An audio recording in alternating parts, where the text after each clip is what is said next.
Deep in the ocean, an orca pod is on the hunt. But these aren't your average orcas. These guys are organized. Marketing team, did you get those social media posts scheduled for the SEAL migration? Aye, Captain. We even have an automated notification for all pod managers when they go live. They use Monday.com to keep their teamwork sharp, their communication clear, and their goals in sight. Monday.com. For whatever you run, even orcas. Go to Monday.com to dive deeper.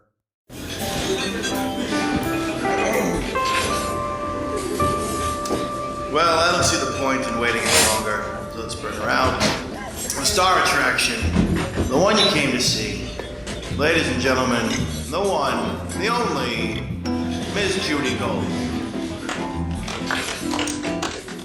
Welcome, ladies and gentlemen, to this week and next week's episode of Kill Me Now. I don't even know what to say. You know, I've had a lot of comedians on, and I live in the world of comedy. And I've had other luminaries on. I have had, Dick Cavett, and I've had Roberta Kaplan, and just some amazing people who have changed the world. And I kind of describe this next guest as, our guest this week and next week, as the mother I always wanted. Even though I love my mother, I wouldn't be who I am without my mother. She's my mother. But she has made my life better on so many levels. And many other people's lives, and had such an impact. And most of the people she's had an impact on have never met her before. She is beyond accomplished. I'm just going to say this, and I'm not going to go on to but she has produced 7 Pulitzer Prize winning plays. She is the winner of 10, 11, 12 Tony Awards, and has had 34 nominations. That's 12 Tony Awards. That's 12 Tony Awards. I don't know if are you guys listening? 12. 1, 2. Soon to be high. She's won an Olivier Award. That's Lawrence, not Jewish. And she has been on Crane's 100 most influential women in business. But you know what? She's an influential woman in life. And in this world, ladies and gentlemen, the one, the only, Daryl Roth is here. Woo! I can't believe it. Daryl, you're so amazing. I can't believe you're here. I'm sorry. I get really fangirl out with you. And it's like, the thing is, I see you and I'm like, oh my God. It's like, it's like seeing Eleanor Roosevelt or someone, if I could. And then she's normal and nice and warm and just normal. You know what I mean? I can't. Thank you. Daryl, I'm honored. You're making me anxious and nervous, no, and I feel like, don't be. Oh my God, no! It's beautiful, but no one's done what you've done. I mean, you're such a role model. I hate, but you. Okay, we're gonna start at the beginning. I did email your son, who did not email me back. Anyway, well, I Instagram. That was Daryl. I just told Daryl about the Jew Bell, and she enjoyed it. I did. And the reason I do the Jew Bell, and I think it's an extension of Ruth Gold, is that people don't realize the contributions Jews have made to this world, and especially anti-Semites who are like, I hate the Jews. I hate the Jews. Okay. Well, then don't get your kids vaccinated. Okay. Don't use your GPS. Don't use your cell phone. Don't use Waze. Don't, I could go on with the amount of Nobel Prizes. We've won over 20% of Nobel Prizes. We're 0.1% of the population. It's, you want to be anti-Semitic, then you can live in a world where, take away all the contributions we've made and enjoy your life. Okay? Take care. So, like me, Daryl Roth grew up in New Jersey, grew up in Wayne, New Jersey. That I did. And it was a different time. I grew up in the late 70s in New Jersey. You a little bit earlier. And you went to public school. I did. And you were the only Jew in your public school. I was, until my sister came along a few years later. It was an interesting time. I had a good Jewish connection because of my family and Right. because we lived across a lake from a small Jewish community, which is where we went to Pompton Lakes. Pompton Lakes. And so I was just feeling like an outsider in my school, but not necessarily in my life. I felt very supported and, grew up with all of the wonderful family traditions. So Right. it was a so, school but did situation. did you go to summer camp? I did. I went to Camp Sleepaway? Akiva. Friday night and Saturday night services to say. Yes, we had that too, and I In hated whites. it. Oh, I loved it. I loved it. There was such beautiful music, and I felt such a connection, Yeah, actually. I feel a It was good for me. connection. I hated it because I was 6 feet tall, and it was just an awful experience That's- for me. You meant camp in general, not that it was a Jewish camp. Right, but I just remembered those Friday night, and it was always the clicky, and then there was one like tall guy who like looked like he had Marfan syndrome, and they were always like, Judith, there's your boyfriend, and I remember Friday night. That's hard. So our services That's were hard. always the time where it was like, I felt like the biggest outcast. But anyway, so your mother and father, and your mother, God bless her, still alive, Gorgeous at 97. still amazing. active. I know. If you go on Instagram and you got to follow Jordan Roth on Instagram, it's a whole For many reasons. right? And it's a whole. It's a commitment, and it's a good one. And he puts his grandmother on. Yeah, a we lot. all do. We all put wonderful pictures of her because she's such an inspiration. I mean, she's vibrant and, Right. she lives in this complex in Miami and Right. everybody adores her because, she's the living proof that Right. you could live to be 97 Right. and be with it and Happy and Happy. engaged. Yeah. That's right. So were you born in New Jersey? I was born in New Jersey, in Paterson, New Jersey. Okay. And at an early age, my family moved to Wayne because my dad, may he rest in peace, one of the most fabulous people in my life, Yes. was in the automobile business. His father before him also sold Packards and Oh, really? and Cadillacs Right. and Pierce Arrows. Right. And oh, my wow. dad, as a young man, started the Chevrolet agency in Wayne, which is why Okay. we moved there. And so that was my upbringing. Yep. I Did grew you up have a in- nice car all the time? Did you always When have I was a new car? 17, I Yeah. did get a car, I have to admit. What'd you get? I got a car. It was an Impala. It was yellow. I named it, what was the name of it? Buttercup. Oh. We were very big with that. Right. And we Wow. watched Dinah Shore and we had a kiss I her love- goodnight because, Right. So, all right. So you grow up, you're in the suburbs. Did your mother work? No, my mother was active in civic affairs. Right. But she was not, not a career person, but Right. very talented in lots of very, different areas. very It's a different sign time. of the times. What was she involved in? Hadassah and, of My course, mother too, our yes. schools and Yeah. the temple and, just what people did in that day Yeah. to kind of, support their communities and support their families. Yeah, but not all. I mean, I know my mother was active like that too, but then I looked at some other kids in my school and their parents were, Well, that's a choice. yeah. So you learned a lot about being civic minded from your mother, you think? I would say growing up, I learned a lot about community Right. and caring for other people because my father and mother both were very caring, compassionate people. Yeah, because that is one thing about you. You're very warm. I try. Warm. As it is in this room where there's no air. Okay. So your sister's younger than you. My sister Dale, who just wrote a book, and it's appropriate to mention at this Dale. moment. Yes. She wrote it with my daughter, Amanda. Oh, It's I love her. called The Kindness Advantage. So I like to Oh my God, I have talk to about get that. I'll give it to you.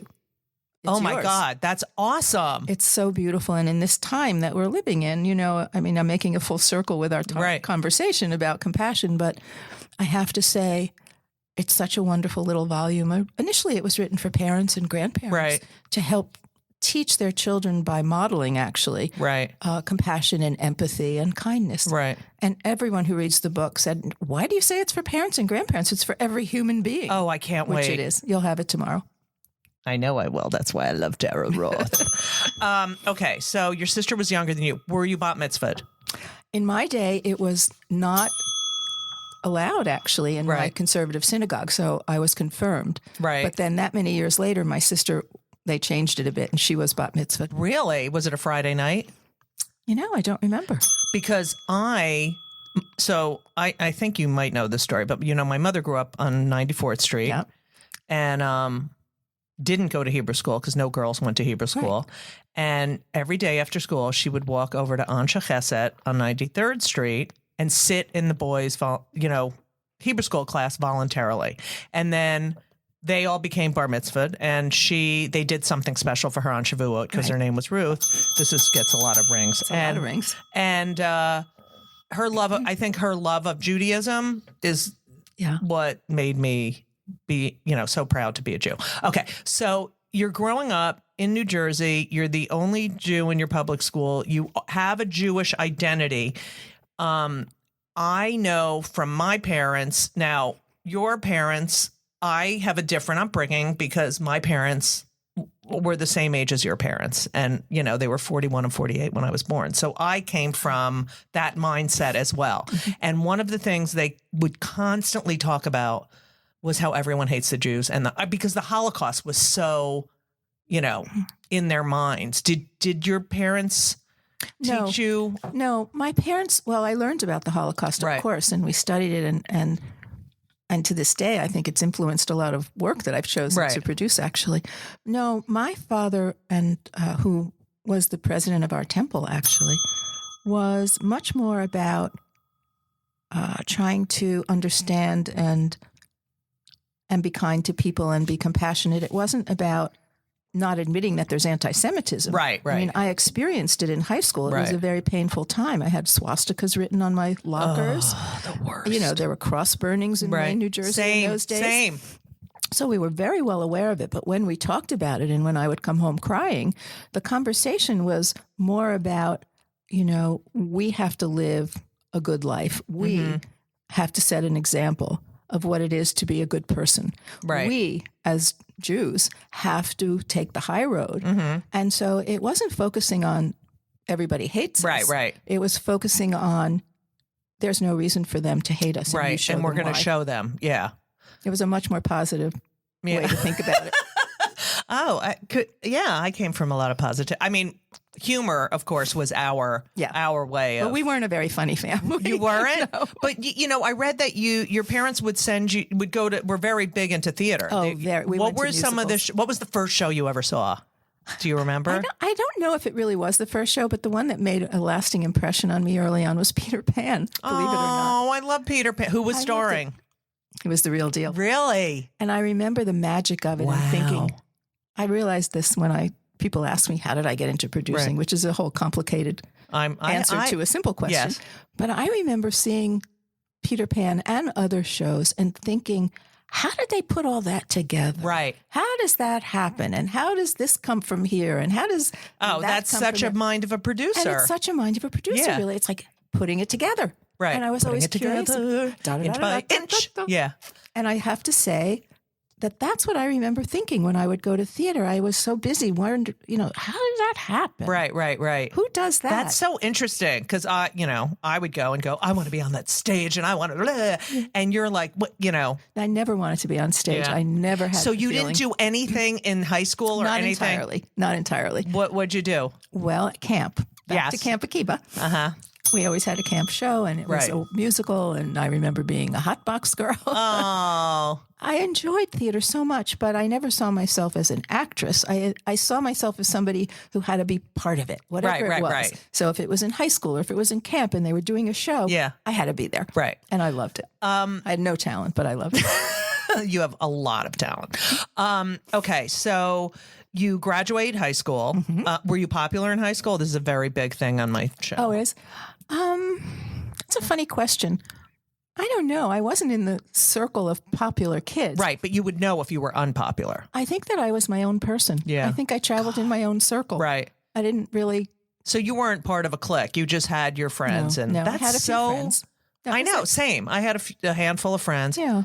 But I was always, I think this also came from my mother's, like, this was the other thing. They were always like, you need to have Jewish friends. It was constant. Yeah. Because, my father served in World War II, but it was this constant, like, they, there's them and there's us, and it's fine. You can have your and we were so close to our neighbors, the Antonellis, and my mother would send mass cards, like very respectful, but always have a place to go, like have somewhere to go when they come to get us.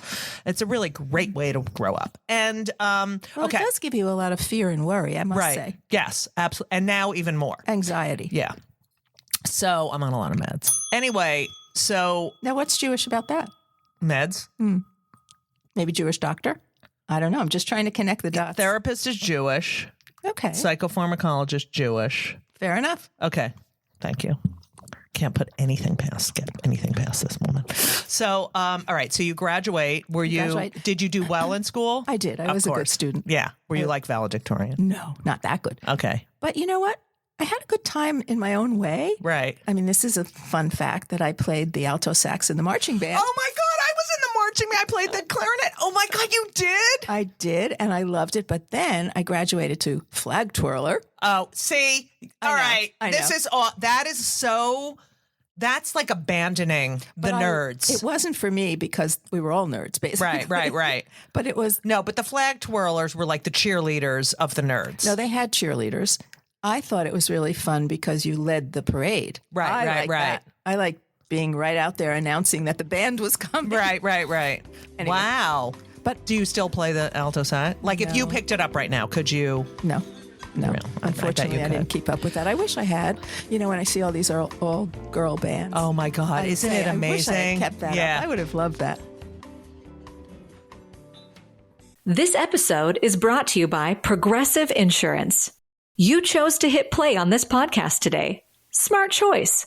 Make another smart choice with Auto Quote Explorer to compare rates from multiple car insurance companies all at once. Try it at progressive.com. Progressive Casualty Insurance Company and Affiliates. Not available in all states or situations. Prices vary based on how you buy. So I went to Syracuse University. Yes, you went to Syracuse. And I met one of your sorority sisters the other night. Who? Is her name Barbara?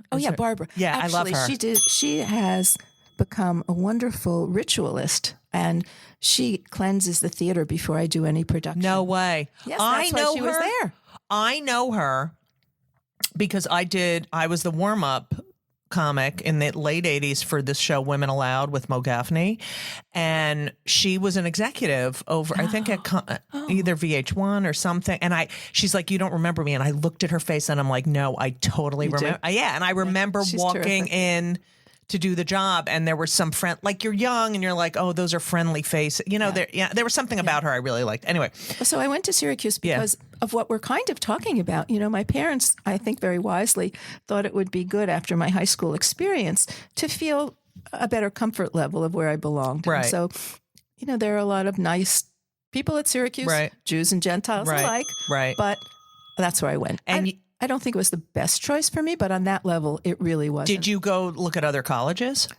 I didn't look at other colleges, but I applied to other colleges. Yeah, we didn't go around. We didn't do that. Business. Not then. I know. It's like these kids. It's such a good thing, though, because my granddaughter's on the tour now at spring break, and you really do get a feeling of the campus and the kids when you walk around. And we didn't do that. Yeah, I know. It was like you go. And first of all, I wanted to go to Emerson, and I didn't even know why. I just was like, that's where I want to go. And they wouldn't let me. They had to go to Rutgers. It was $2,500 a semester. Well, one of the schools I got into was Douglas, which is that's where my sister went. Yeah. Yeah. So my parents had this good idea, and it worked out nicely because I have friends from my Syracuse days that I'm still in touch with and love. But then I transferred to NYU to finish, basically. Well, that's where you belong. But did you, were you in a Jewish sorority? What sorority? I was. Which one? It's now defunct. It's called Iota Alpha Pi. If there are any Iotas out there listening. Woo! But it was a small sorority. I think there were 11 chapters, and it kind of went away. Right. Oh, I'm sorry. But it was a nice place to live because at Syracuse in those days, you lived in a sorority house. Right. And you had just a nice group of friends that you came home to. It was very comforting, actually. I love that. Yeah. Okay. So did your mother go to college? She did. Now, let's keep in mind she's 97. Yes. She went to Purdue. No. And she'll still sing. No way. She went to Purdue? Yes. How amazing is that? My dad was in the Air Force. He was a captain in the Air Force. She did travel around and follow him wherever she How could. did she get to Purdue? I don't quite And know. it's such a good school. It was just amazing for a woman to go to college Yeah. in those days altogether. Yeah, she's the same age as my mother. And yeah, my mother went to NYU, but she just got an associate's degree. But, my aunt, who's 90, went to got her full. She's Those a are teacher. kind of extraordinary times. Yeah, and for my women to do grandmother that. was a teacher, and she was born in 1896, and she went to New Jersey Teachers College, which I think is Kane College now or something. Yeah, so that whole. And my dad went to Muhlenberg. Oh, that's such a good Yeah. school When he came out in of the- Pennsylvania. Yeah, and just to have those educated parents, because it wasn't. Well, education is very important. Oh my God, so for important. Yep. Highlight. I mean, if you're a well-educated person, that's the foundation. In this day, even more so, that's Right. the foundation to have a full life and to be able to, And it doesn't. You don't have Have to a go to job. institutionalized. No, you can go to vocational school, but you Right. need an education. And you can read, like I'm writing this book right now, and it's like I so am proud of you. Thank That's you. amazing. It's so, and everyone's like, "Oh, is someone writing it with you?" And I'm like, "Shut the fuck up." But You can do it. I know. I like to challenge myself, but I feel like I'm ensconced in this, and I'm just studying and studying and studying, and it's amazing. I think it's part of the DNA. Yeah. Anyway. You just want to learn and you're Everything. curious I want to and- know everything. Okay, so what do you study at Syracuse? I was an art history major. Oh, like your daughter. Didn't your daughter study art history? No. No, she's a But she social went worker. to NYU for social. She went to social work school. Yes. Yeah. That's where Amanda's- Elisa went too. To NYU social work school. Oh, I didn't know that. Yeah, she went to Tufts and then she went Silver to School of Social Work. Yeah. Yeah. Silver. Amanda is terrific. She's the mother of my 3 granddaughters. Yes. And she went to Dartmouth to college. Yes. And then she went to NYU for her social And your work. husband went to Dartmouth too. He did. Okay, so you go to college, then you transfer to NYU. You get your degree. How did you meet your husband? We were fixed up on a blind date. No way. True. So sign of the times. Sign and of the times. who fixed you up? This really lovely guy, his name is Donald Eisen. He was a friend of Stephen's. And he and I were fixed up. We went out on a date. And at the end of the date, which I thought went kind of Right. nicely, He was like, "You're good for yeah." he said, "You know what? You're such a lovely girl. I really enjoyed. Do you mind if I give your number to my roommate?" No way. And Stephen was his roommate. Yeah. And that's how we met. That happened to my neighbors, Marjorie and Cy. He went out on a date with Fern. And I guess either he came home and saw Marjorie, or Fern was like, "You should meet my and boom. But in those days, that was a nice way to meet someone. Right. If you were fixed up, that meant that somebody liked you and was trying to make a good match. Right. And also was like, instead of saying, "Ugh, she's not for me," and then the end of it. You may not be for me, but Right. have Right. I got somebody for you? But now, It was lovely that way, I think. I mean, I always tried to fix people up. I still do. right. I wanted to write this bit. I sometimes do this bit, but I haven't flushed it out about how, how these kids, millennials, are going to tell their grandkids how they met. Like, I was on Tinder and I swiped left, and, and then, then we have this generation, I was What's liberating the camps, and I saw this woman. It's just these other stories, and But now what's it's the just, next step? Once Yeah. we're finished swiping left, Yeah. then what? Who the hell? I think we're going to go back. I think That'd we're be nice. Don't you think? I think it's nice for people to connect with each other and Right. actually have a conversation. Do you notice, and I notice this, when I go out to dinner now, when I went out to dinner 20, 30 years ago, and there was a server, and they had a personality, and it was like they were a part of the meal. That's it was, now I'll say a joke and try to bond in the beginning, and they're like, "Okay, thank you." What, it's so different the way they connect. I think it's because in this age of social media and the Right. internet, we're kind of losing our way in Right. talking to one another because we're just sending texts Right. and we're sending messages and short little quips. And I think that we're not realizing how important it is to Right. talk to people and how actually communicate. destructive it is. And they don't even spell. It's like they don't even. All right. Don't get me Moving started. on. So you marry Stephen Roth. He's very handsome. And I looked at pictures of you guys you're beyond beautiful. And then I saw him the other night at Accidentally Brave opening.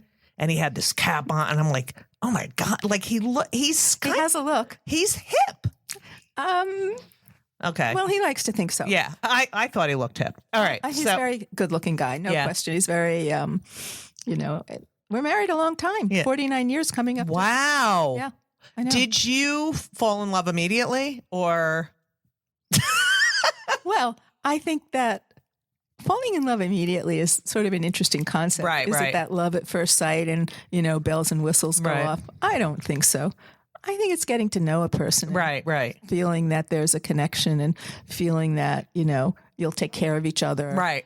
Feeling Safe. that you have common bonds. Yeah. Feeling safe, feeling that you could trust this person. Did your father like him? Yes. Did he ask your father? Yes, he did. Oh. In those days, you asked Right. for the hand in marriage. And I it's think some very people romantic. still do that. I hope so. Yeah, I know a lot of people that do that. So did you have a huge wedding? Was it like Actually, I had a very small wedding, but love that. My mother had some back surgery and she was not feeling very well. So Stephen and I actually planned our own little wedding. It was only 60. you produced it? I did. Uh-huh. It was 60 people. That's perfect. I thought it was wonderful. I wore pants. I wore a beautiful chiffon Oh my God, pants I'm in love. outfit. I'm even more in love with you now. And that was a style-setting Right. moment. And it was a beautiful wedding. It was at a small room at the Pierre Hotel. That kind of became our family place. So Gathering place. Jordan, my daughter got married there. Oh, I love in the same room? No, because Different we were room. in a teeny room. Oh, okay. She had a nice big wedding. Right. It was gorgeous. And Jordan had his bar mitzvah there. Oh my God, I can't. So lots of family events happened there. Right. And it was really, it was a lovely wedding. Right. Oh, I love that. Small and lovely. So was anyone like, Daryl, you're wearing pants at your wedding? I can't take that. What is going on? You cannot wear pants. Did anyone? No, I think everybody thought, good for you. I didn't get that. The only one comment I had, and I guess remember it forever since it's 49 years ago. Right. In those days, you wore a little hairpiece, a little fall, they called it. And I had a little fall. And someone came over to me and said, that fall doesn't really match. Oh, shut up. I said, oh, thank you. Bye-bye. Wait, do you And remember down who the- it was? I will, but Yeah. I cannot say. All right. I cannot say. A relative? Yes. Okay, go ahead. So anyway, that was it. Did it stick in your head? Well, I've remembered it to this day because I always now remember how important it is to say something really kind and really complimentary. If you're in somebody's wedding or bar mitzvah, Right. or this little 13-year-old girl is about to go and have her bat mitzvah, you have to say, you look so beautiful, Right. or I love your dress. I do that all. Yeah. And I made a note in my head that I want, From that moment on. it sort of reminds me of why people don't read reviews. How so? Because that stuck with you. And so I'm sure every time you put a fall on or whatever they call them now. Well, thank goodness they went at it. Right.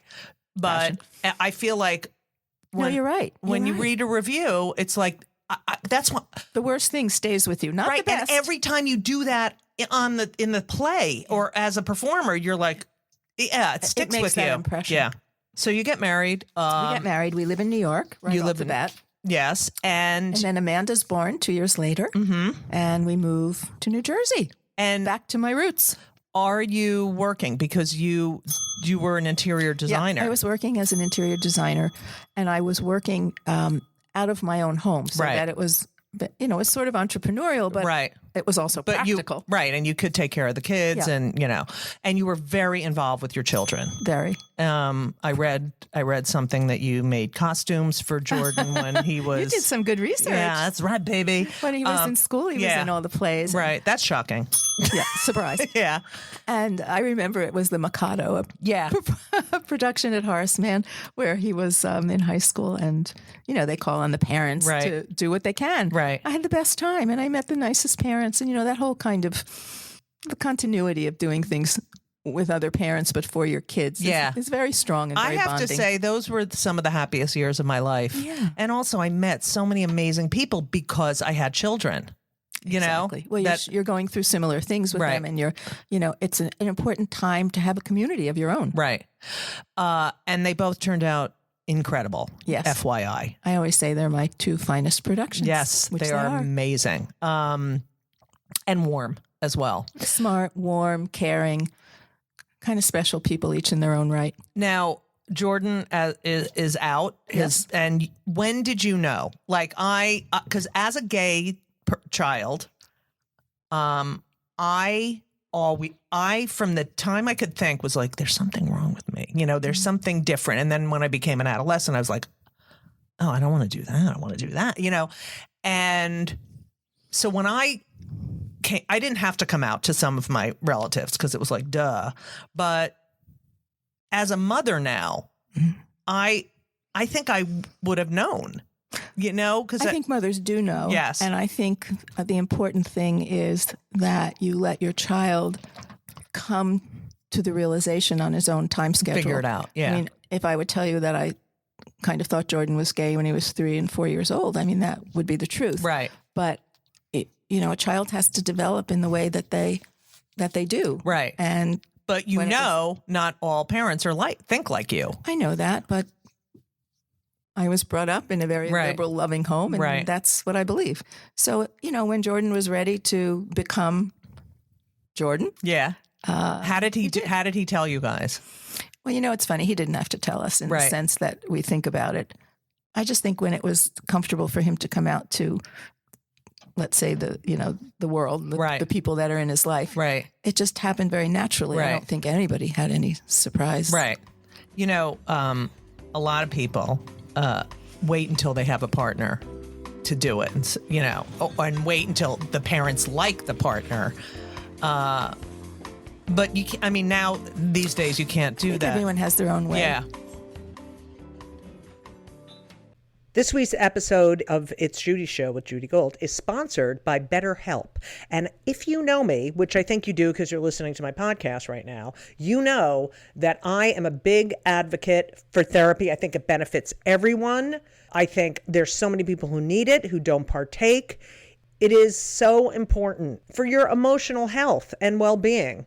Therapy is fantastic. It is in every stretch of the imagination. And if you're thinking of starting therapy, please do it. But please give BetterHelp a try. It is entirely online. It's designed to be convenient. It's flexible. It suits your schedule. You fill out a brief questionnaire to get matched with a licensed therapist, and you can switch therapists anytime for no additional charge. I have switched therapists in my life. I've had many, many therapists, and sometimes it's not a great fit for you, but don't give up. Therapy is beneficial. You can learn about yourself. You can process and just be emotionally healthy. I'm telling you, do it. BetterHelp is great because, when I used to schlep to my therapist's office, it was so annoying. You have to do it and you sit there and you wait. And then I'm telling you, doing it online is fantastic. And BetterHelp is amazing. I know a lot of people who've used it. So if you're thinking about therapy, go to BetterHelp.com. Let the gratitude flow. This is Gratitude Month, people. So you need to let the gratitude flow with BetterHelp. Visit BetterHelp.com/JudyGold, JudyGold, today, and you will get 10% off your first month. That's BetterHelp, HELP.com/JudyGold. You're welcome. You have this interior design business, your kids go to college, you're done and you're in your 40s and you're like, I want to be in a world that I love. Yeah. It wasn't so much what do I do now. It was more about I need to find something that's much more fulfilling and satisfying because I liked my business. And it was, What was the name of the business? Roth Interior. Just Daryl Roth Interiors. Yes. Not very clever with those names. Daryl Roth Interiors. How can I help you? Yeah. It was an interesting job, though, because I did mostly office interiors. Right. So. What was your thing about being in doctor's office? Offices, actually. Really? To make it, making it warm and safe and comfortable. Friendly. Yeah. I did a lot of pediatric offices. Oh, that's so great. I liked it much better than residences, although I did a few residential jobs. Well, those people must be so annoying. It's not that. It's just that with an office, there's a purpose. date that you have to be finished so that you can get into business. Right. Whereas these, other opportunities, they just kind of go on and on and on, which is fine, but not satisfying for me. Right. But when I decided that I had to think through this, what I really said to myself was, what is it I love the most? Right. What do I love the most? I love theater. Right. And so I tried to figure out a way that I might be able to insinuate myself into the business. Nothing came to mind because I was not trained in any aspect of theater. I wasn't an actor. I wasn't technically trained. I wasn't a set designer, although in a way I was. Right. But that wasn't something that I was heading for. And I decided that to get to know a little more about theater, I would offer my services to any nonprofit that wanted me to be on the board or be on a committee or do whatever. And I was asked to go on the board of City Center, and they were forming a committee that was right up my alley. It ultimately became Encores. Oh, wow. Yeah. In the olden days, it was a committee about how to figure that out. How long had you been in, the production business before I hadn't been. That's amazing. I didn't start my business. The idea of learning about theater came from my, offering up to be on these committees. Right. And the good thing was that I met Richard Maltby, who was the professional in charge of trying to figure out this whole thing that became Encores. And we became friendly. And one night he asked if I'd like to come down and hear some songs that he and his partner, David Shire, had written. Mm-hmm. I said, I would love to. Right. And we went to 88's. Oh, God, I love 88's. This great little cabaret, which sadly doesn't exist anymore. I know. That was it's a great cabaret space. Yeah.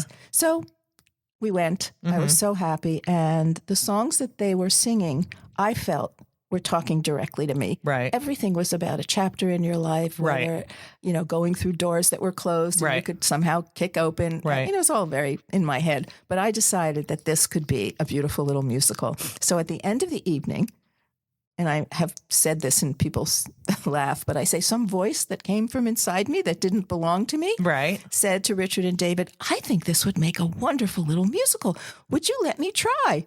And I can't believe I said it, but I did. Right. And I guess they thought, well, she's either crazy or why not? Let her go try. Right. And that became Closer Than Ever, which is the first little musical the first little anything that I produced. That you produced. And we took it to Williamstown that summer. Oh, I love Williamstown. And it was a joyous occasion. In fact, Jordan came with me. It was like his little summer camp. Right. And he and David Shire's son became friends in those early days. So that was 1988. And then people liked it. So we moved to the Cherry Lane. Oh, I love that theater. Which is especially perfect for a small, intimate show. Was then, still is now. Yep. And it ran for 9 months. So I like to say. Wow, that's a long time. Yes, it was my birthing is what I like to say. Oh. Because it was just 9 months and that was the first thing that I produced. Oh, that's funny, yes. Yeah, sort of. I don't laugh at that voice in your head because I do believe that that's something that. Well, sometimes it's always there, but you don't have the confidence to say it. That's what it was for me. I love that. That's how I started. It is a sea of men at that time. It's all male producers. I mean, how many other women? There were some really strong women working, and they had like Liz McCann and Nell Nugent. Right. They had come up through the management ranks pretty much. Right. Which, of course, I didn't. I just sort of did the Nike commercial and did it, jumped in. But there were some strong women, but not many producing. Now, did you get backlash from those women? Like, oh, you didn't pay your dues. Was there anything like that? I felt that. Not from women, just from everybody. Right. Here I was coming in from New Jersey, without any training or background in theater. But I felt in my own way that I, had a feel for it. I grew up on theater. Of course, you created these spaces and, you. Yeah, so I had to sort of go through that with blinders. You must be the worst. Set designers must be so afraid of you. They're not afraid of me. And I hope after all these years that they understand that I have a critical eye. Right. Absolutely. I have a very visual eye. And so. Your sets are amazing. Well, I cannot take credit. But Indecent, I mean. Gorgeous. That was. Gorgeous. Unbelievable. I sort of step in with what I hope is some constructive comments. Right. Nothing too radical, but just to kind of, I like to say, sort of maybe put the final touches. Right. you start producing, and the least I heard you say, or I read that you said, in the era I grew up in, you didn't sit around the dinner table talking about money, and it wasn't considered ladylike, and a lot of time is spent. Can you invest in this? Right. Would you give me some of your Right. money that chances are may get back to you or may not get back to you? Right. Will you join me in this risky business? And it's hard. Right. So I read that you said when you have to do that, you act like you're playing a character. Like, I'm the character of the producer asking for money. It's kind of true. I do have to do that often because I'm timid about it in a funny way. And so I just kind of set my mind on being somebody else asking for money. Right. And it works a lot better. It's so... It's so childish, really. Right. No, but I totally get that. Like, do you get like a little anxiety before you have to go? Like, I have to ask this, I think yes, I guess it is anxiety. I'm just, my confidence is not really in that area. Right. I feel very confident about other things, my choices, the people that I want to work with, putting a creative team together. I feel really, comfortable in that space, but I'm just not very comfortable asking people for money. Now, of course, I have to. Right. It's a big part of the job.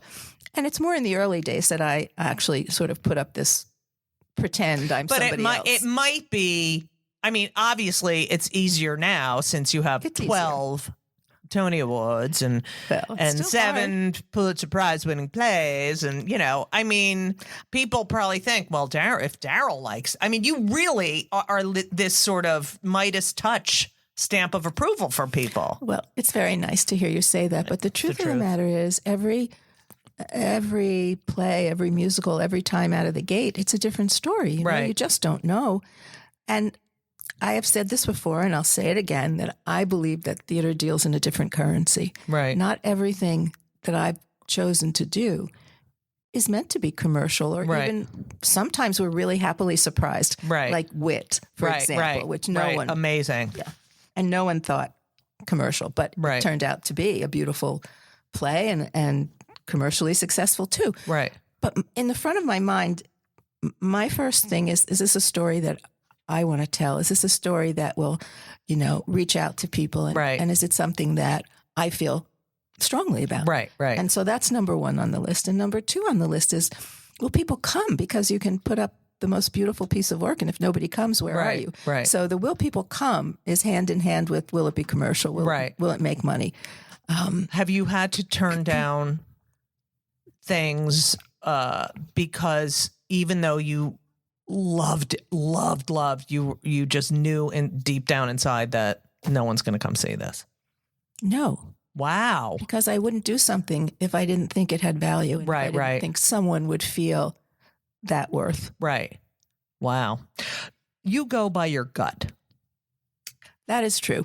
For whatever. Which is something that's taken me a long time to learn. And I always say, and young comics or writers say to me, I always say, follow your gut. Because when I know that the times I didn't follow my gut, it was a mistake. Even if I thought, even if I got money, even if I, it's just these instincts that. I think that's so true, because at the end of the day, you have no one that you need to satisfy more than yourself. Right. You have no one. And you have to live with that person. Well, that's the point. You have to live with the decisions that you make. Some of them are going to be great decisions. Some of them are going to be the wrong decision for whatever reason, but never wrong for you. If that's what you chose to do at that point in time, it was the right thing at that point in time. Right. And there are some things that, are kind of crazy, but you go for them and you don't know why exactly, but you're something inside says, go for it. I think you should go for it. Right. And there are other things that, you kind of missed the boat,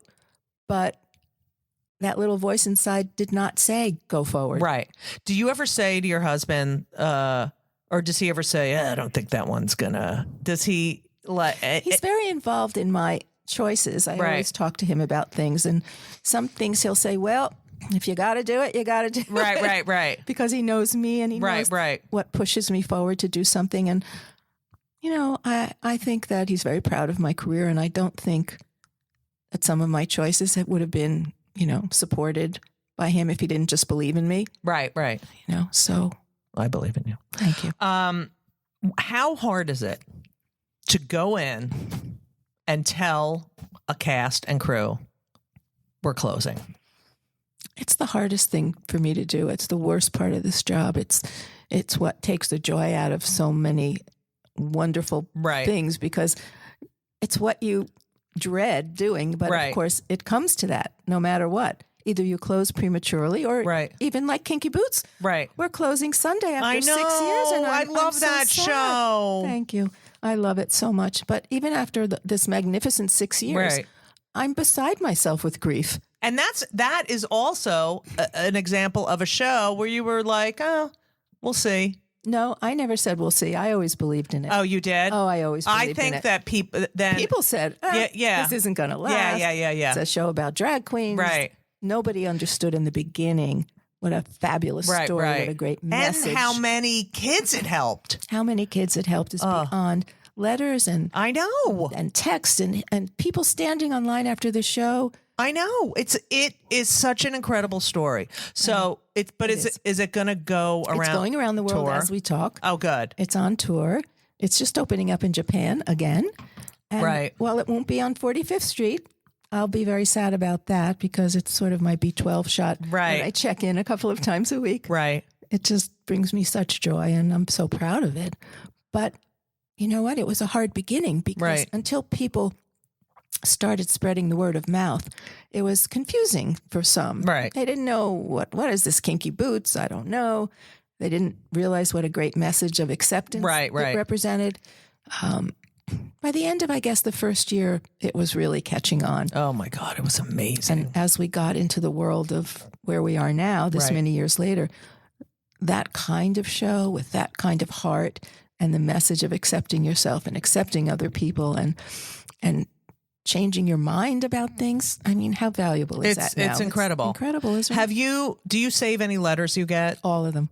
No way. I'm a pack rat. I have some. You've been to my office. You see. I know, but it's so clean and beautiful and airy and light. It's full of stuff. Yeah. Full of stuff. Would you ever write a book? I don't think so. Oh, God damn it. Unlike you, I would need someone to write it. No, but for I me. mean, like you have to. Those letters must be incredible. I've been getting wonderful letters from a lot of the shows. Normal Heart. I received the most beautiful, grateful letters and certainly Kinky Boots with kids that said I had the strength to tell my parents I'm gay. Accidentally Brave, which we just started and which you've seen, with Maddie Corman. With Maddie Corman beautifully portraying I don't know how she does it. story. I don't know how she does it. Well, she is brave. Yeah. That's the first thing. Beyond. And a wonderful actress. Mm-hmm. The letters and the people that are sending notes after seeing it, having said how grateful they are for her telling the story, because it's a way of their opening up with their stories. Right. And that's what theater does at its best, doesn't it? Exactly. That's why I say you have changed the world. Don't forget to tune in next week to Just Kill Me Now. It's Just Kill Me. Oh. Don't forget to turn for part 2 on Just Kill Me. No, it's not. It's Just Kill Me. No. Judy Gold's Just Kill Me. Kill me now. Just kill me now.